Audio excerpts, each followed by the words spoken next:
প্রতিবাদ করতে নামছিলাম হিন্দুরা লেগে। মাম্পি এমনকি প্রতিবাদী ভিডিও বানাইছে হিন্দুরা লেগে, যেটা রেডিয়েশন এতই বেশি যার কারণে হিন্দু মুসলিম সবাই গাইলাই দিয়েছে। বান্ধবীর বুকের দুধ কোনো বিজেপির দল খাইতো না। এই ভিডিওটা দেখার পর এবার বুঝলাম হিন্দু মুসলমান মিল্লা সবাইকে মাম্পি দেবের গাইলাইছে। তোমরা আমার অথবা কথার অর্থই বুঝতে না।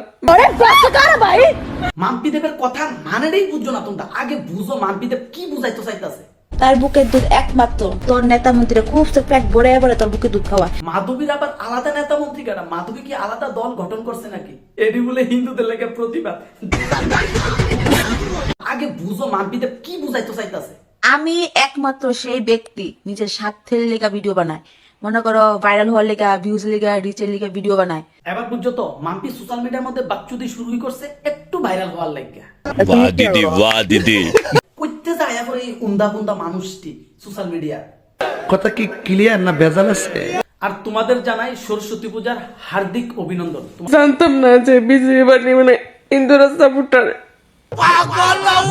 তাইলে আমি কইতাম চাই বিজেপি পার্টি যদি হিন্দুদের সাপোর্টার হয়ে থাকে তাহলে মুসলিমরা ভোট দিছে কারে এবং উপজাতিরা ভোট দিছে কারে? ठीक बोलेছো। बीजेपी को मोदी सरकार को वोट देना मतलब मौत को दावत देना। কিতা ভাবছস আমার মুখটা বন্ধ দিকে মোদি রে যা ইচ্ছে তা কইবি? আমার নাম রাখলে মনে রাখবি মাম্পি।